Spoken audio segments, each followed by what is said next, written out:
सांगण्यास सुरुवात केली. मित्रांनो, प्रत्येक गोष्टीमध्ये संस्कृती भरलेली आहे. आपल्या देशातील, आपल्या समाजातील प्रत्येक आचार म्हणजे एक शिकवण आहे. श्यामच्या घरी एक अशी पद्धत होती. दुपारच्या मुख्य जेवणाच्या वेळी प्रत्येकाने श्लोक म्हणायचा. जेवताना श्लोक म्हणला नाही तर श्यामचे वडील रागवत असत. श्यामचे वडील श्लोक, भूपाळ्या, मंत्र शिकवत.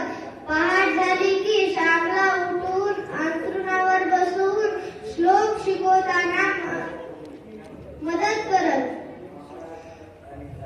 श्यामचे वडील कानी कुंडलाची प्रभा, चंद्र सूर्य जैसे नभा हे चरण शिकवीत. त्यामुळे श्यामला शेकडो संस्कृत शब्दाचा अर्थ समजू लागला. श्यामची आई देखील सायंकाळी श्लोक शिकवत.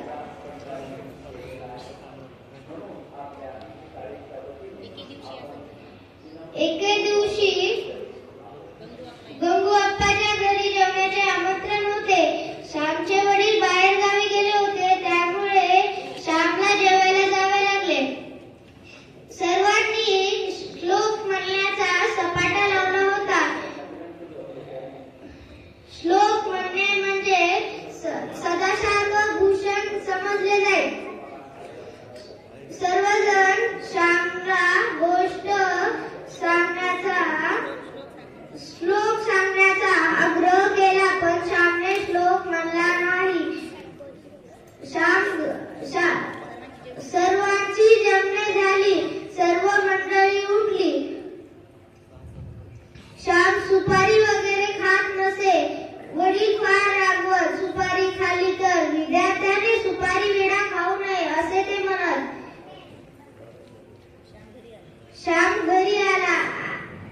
आईने विचारपूस केली. आई म्हणाली, श्याम श्लोक म्हणलास ना रे?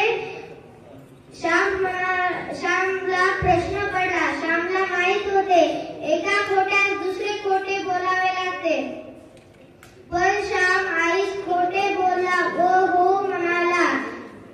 तेवढ्यात शेजारची मुले आली व म्हणाली, काकू, तुमच्या श्यामनं एकही श्लोक म्हणला नाही. आई म्हणाली, श्याम, तू खोटे बोललास, मला फसवलेस.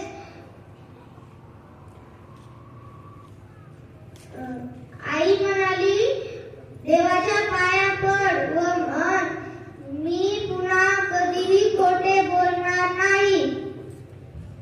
श्याम उभाच राहिला. श्यामने आईचे ऐकले नाही.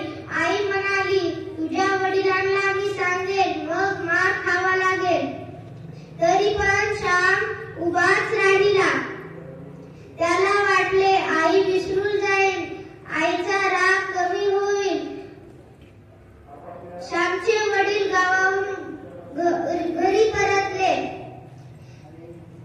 आईने सगळी हकीकत वडिलांना सांगितली.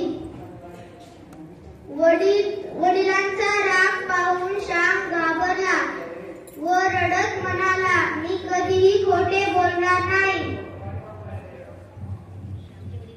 श्यामचे वडील म्हणाले, तुला खूपदा सांगितले खोटे बोलू नको, तरीही तू खोटे बोलला.